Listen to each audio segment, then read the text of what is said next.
नमस्कार मेरे प्यारे दोस्तों।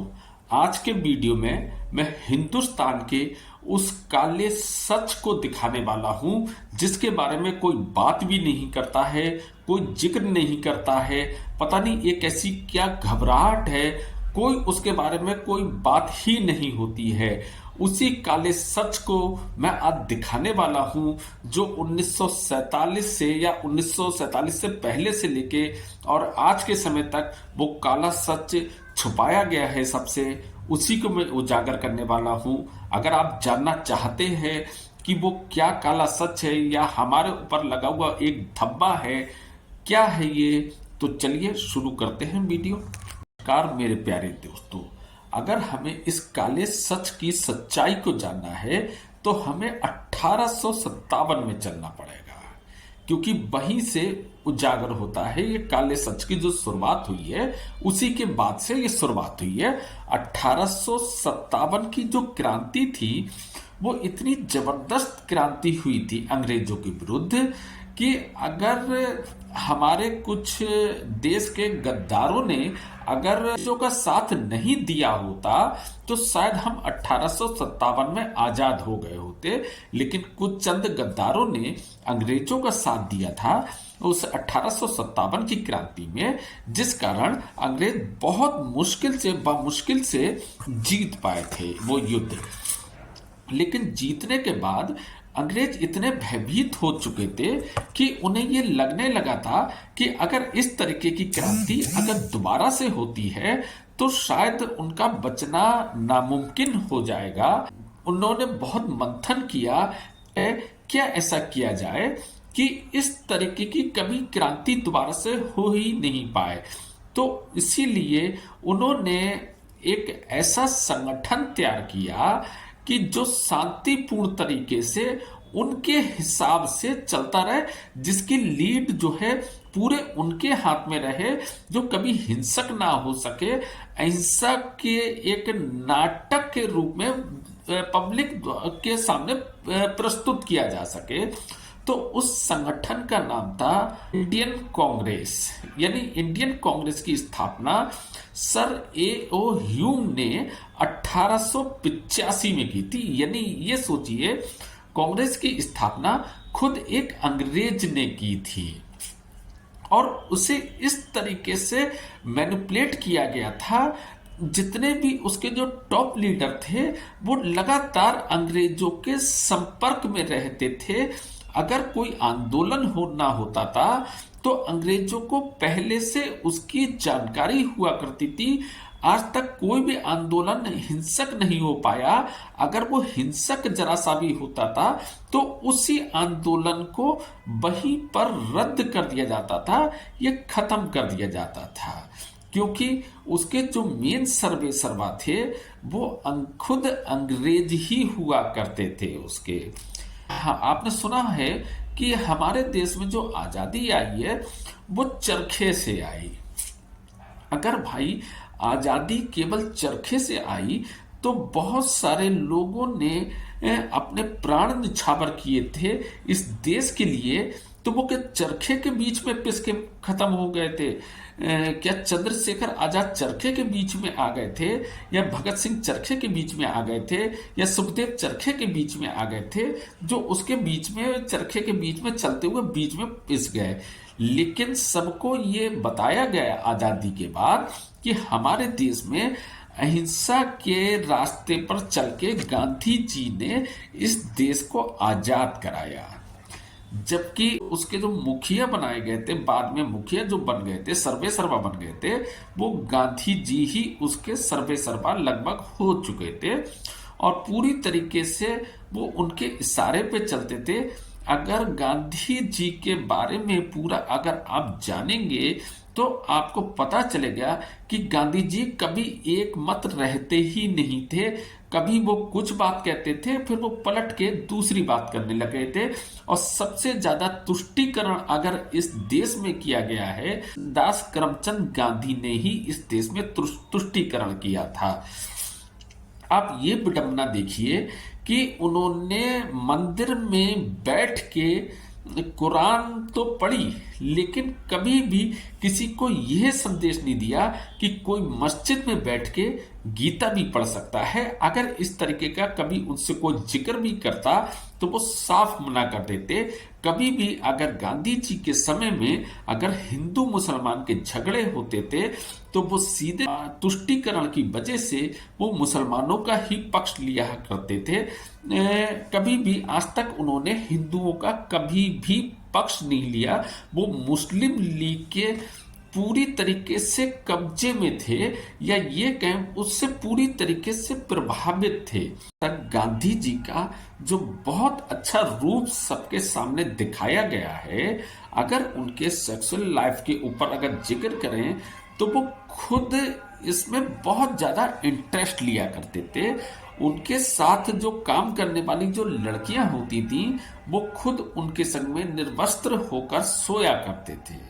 तो ऐसा कौन सा महात्मा है जो अपने ही काम करने वाली लड़कियों के साथ निर्वस्त्र होकर सोता है, भले ही चाहे वो उसे एक एक्सपेरिमेंट कहते हो, जिसमें एक लड़की का नाम मनु था, एक आभा था, एक कंचन हुआ करती थी। इसमें जो मनु जो नाम था वो उनकी रिश्ते में पोती लगा करती थी, जिनकी उम्र उस समय करीब 19 साल हुआ करती थी।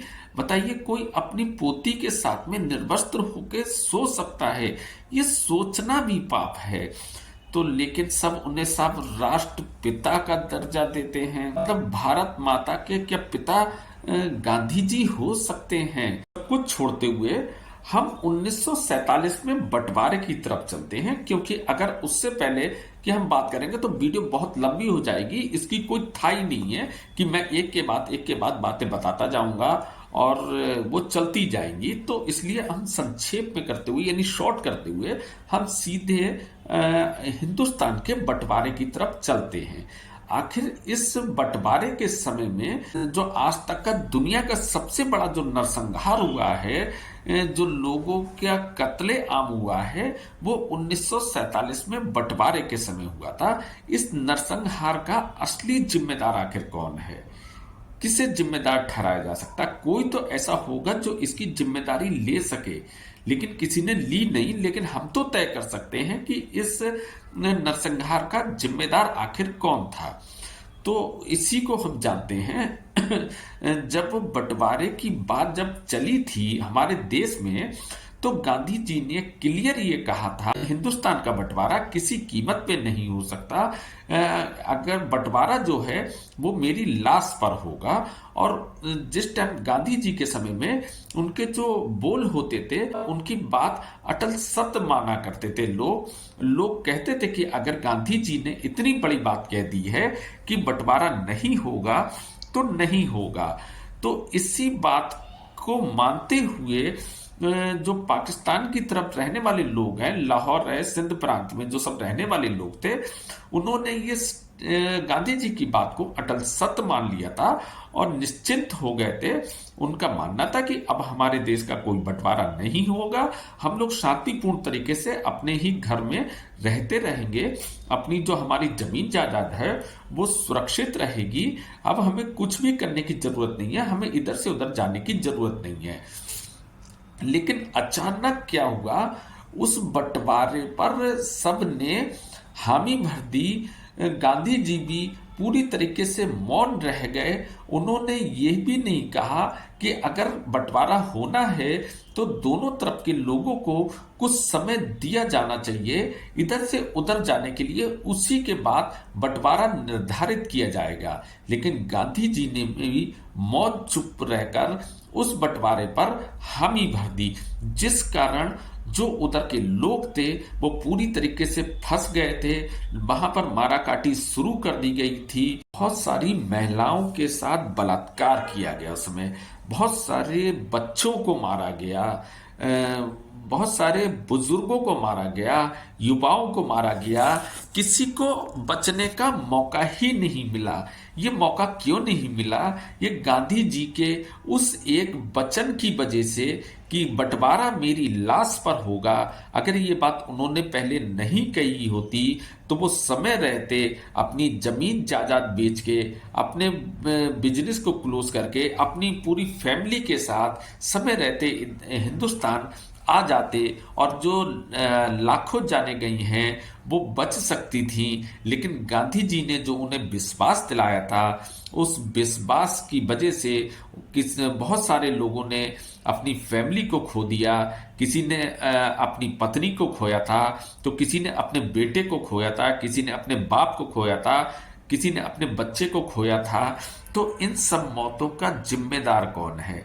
मैं नाम नहीं ले रहा, ये आप बताना कि अगर समय रहते अगर उन्हें आगाह कर दिया जाता या एक वचन ये नहीं दिया जाता कि बंटवारा मेरी लाश पर होगा, समय रहते कुछ नहीं हो सकता था। आपने इतना बड़ा मजाक कर दिया। और अगर बंटवारा बाद में आपने सुनिश्चित कर ही दिया था तो आपको एक एग्रीमेंट करना चाहिए था। बंटवारा तब तक संभव नहीं है जब तक पूरी तरीके से लोग इधर से उधर हस्तांतरित ना हो जाए। लोगों की सेफ्टी को ध्यान में रखते हुए बंटवारा किया जाना चाहिए था। लेकिन आपने तो बस अपने मनमाने से पहले आपने कुछ कह दिया, बाद में आप पलट गए। तभी मैं कहता हूं गांधी जी कभी एक मत नहीं रहा करते थे। उनकी छवि हमारे सामने ऐसी बनाई गई है कि हम उनको सब अच्छाइयां ही उनके अंदर देखते हैं, क्योंकि बहुत टाइम तक हमें किताबों में ये सब बातें पढ़ाई ही नहीं गई कि क्या क्या हुआ करता था, इस बंटवारे का जिम्मेदार कौन था और इन लाखों लोगों की मौतों का जिम्मेदार कौन था।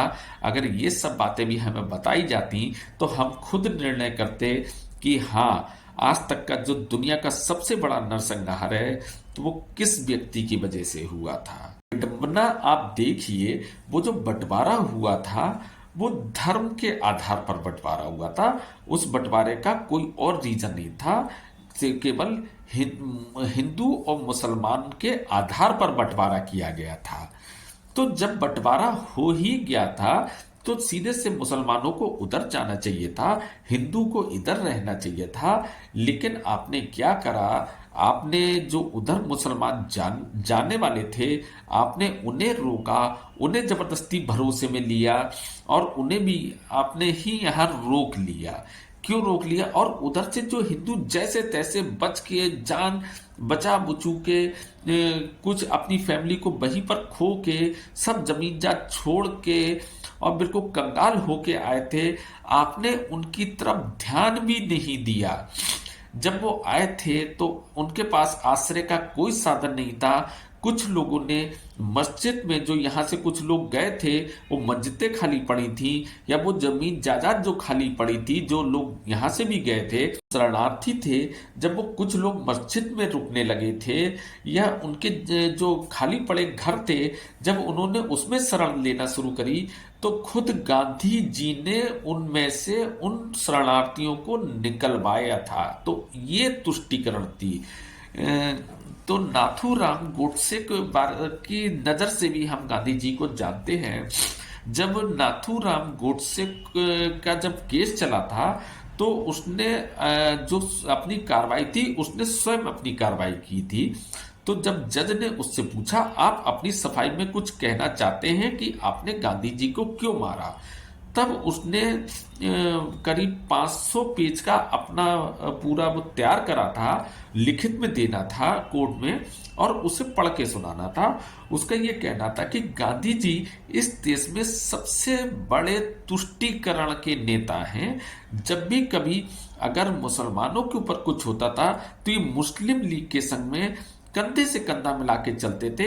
यहाँ तक कि एक आंदोलन जो है, जो तुर्की में खिलाफत आंदोलन हुआ था, उससे हमारे देश का कोई मतलब नहीं था। उस आंदोलन का हिस्सा हमारे देश को भी बनाया था। यानी खिलाफत आंदोलन से हमारा कोई मतलब नहीं होना चाहिए था, क्योंकि मुस्लिम खुश होंगे तो इसलिए आपने उस आंदोलन को भी पूरी तरीके से सपोर्ट किया था। अब गांधी जी, उसने फिर एक बात और कहा था कि गांधी जी हमेशा अहिंसा की बात करा करते थे, लेकिन सेकेंड वर्ल्ड वॉर के समय देश के युवा जब अंग्रेजों की सेना में भर्ती होके उस वर्ल्ड वॉर का हिस्सा नहीं बनना चाहते थे, तो गांधी जी ने उन युवाओं को प्रेरित किया था अंग्रेजों के साथ लड़ने के लिए। यानी ये कौन सी हिंसा थी? आप तो चरखा दे के भेज सकते थे कि अंग्रेजों से कहते कि ये चरखा ले जाओ और उस सेकेंड वर्ल्ड वॉर में चरखा चलाना और सब डर के भाग जाएंगे।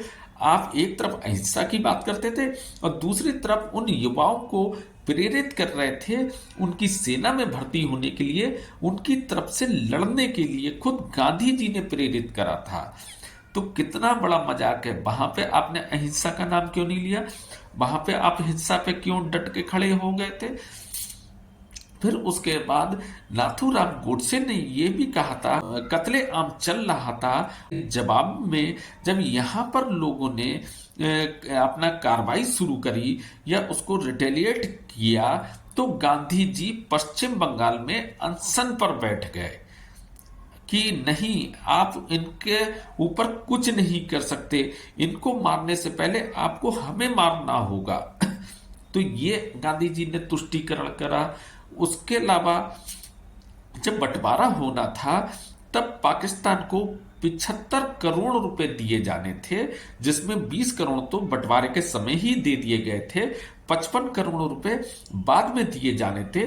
लेकिन वो किस्त देने से पहले ही पाकिस्तान ने हमारे कश्मीर पर हमला कर दिया था और इलीगल तरीके से हमारे कश्मीर को हासिल करने की कोशिश कर रहा था, जिसके जवाब में सरदार वल्लभ भाई पटेल ने ये कहा कि अगर ये इस तरीके की हरकत करता है तो फिलहाल हम जो उसकी किस्त है उसको हम रोक देते हैं, उसको 55 करोड़ रुपए अभी हम नहीं देंगे। तो उस पर गांधी जी ने अपना ऐसा मुंह फुलाया और फिर से अनशन पर जाकर बैठ गए और जबरदस्ती मजबूर कर दिया वो 55 करोड़ देने के लिए, ताकि आप और टैंक लाओ और गोला बारूद लाओ और हम पर हमला करो। तो इस तरीके की ये काम करा करते थे। मैं आपको और बताना चाहता हूँ, आजादी के काफी टाइम बाद वहां के ब्रिटेन के प्रधानमंत्री का एक इंटरव्यू करा था, तो उसमें यही क्वेश्चन करा गया था कि आजादी, इंडिया के आजाद होने में कांग्रेस का या गांधी जी का या नेहरू जी का क्या योगदान है। तो उन्होंने उस पर हंसते हुए क्लियरली जवाब दिया था कि ऐसा है कि हमने भारत को आजाद गांधी या नेहरू की वजह से नहीं करा था, बल्कि जो सुभाष चंद्र बोस थे जिन्होंने एक पूरी फौज तैयार कर ली थी, जिन्होंने अंडमान निकोबार पे हमला करके उसे स्वतंत्र करा लिया था। इस तरीके के लोगों से हमें बहुत ज्यादा खतरा बढ़ चुका था और सेकेंड वर्ल्ड वॉर की वजह से हम काफी कमजोर हो चुके थे। अब जितना भी जो लेना था वो हम ले चुके थे, अब भारत के पास कुछ नहीं बचा था। अगर अब हमको उस पर शासन करना है तो उल्टा अब हमें पैसा खर्च करना पड़ता। और सुभाष चंद्र बोस जैसे लोग जो लगातार हम पर हमले कर रहे थे, तो अब हमने उस देश को छोड़ना ही अपनी भलाई समझा। तो मेन हम उनकी वजह से हमने उस देश को आज़ाद किया था। लेकिन अगर हम ये नाम ले लेते उस टाइम तो हमारी खुद की बेइज्जती हो जाती। तो इस वजह से हमने जो पूरा क्रेडिट है वो कांग्रेस और गांधी को ही हमने पूरा क्रेडिट दिया। इससे हमारी भी साख बच गई और उनकी भी साख बच गई। तो ये असलियत थी। तो यानी जो हमारे देश को जो आज़ादी मिली थी वो चरखे से या गांधी जी से नहीं मिली थी, सुभाष चंद्र बोस जैसे लोगों से मिली थी, उन जैसे और तमाम लोगों से मिली थी। लेकिन हमें यही पढ़ाया गया कि चरखे से हमारे देश को आज़ादी मिली, अहिंसा से हमारे देश को आज़ादी मिली। अगर शायद सेकेंड वर्ल्ड वॉर उस समय नहीं हुआ होता तो आज 2024 में भी हम गुलामी ही होते, क्योंकि हम उस संगठन पे लगातार विश्वास करते रहते और वो हमें इसी तरीके से गुलाम बनाए रखता। एक गाल पे हम थप्पड़ अगर कोई हमारे मारता तो दूसरा गाल हम करते, हो सकता है दो चार और थप्पड़ हमारे पड़ जाया करते और पिट पिट के हमारी अब आदत पड़ जाती। जैसे उत्तर कोरिया में लोगों की आदत पड़ चुकी है, अब वो अपने डिक्टेटर के खिलाफ कुछ नहीं बोलते हैं, वैसे ही शायद हम भी उसी तरीके का जीवन व्यतीत कर रहे होते। बल्कि सेकेंड वर्ल्ड वॉर का तो हमें शुक्र अदा करना चाहिए कि उसकी वजह से हमारे देश को आज़ादी मिल पाई थी।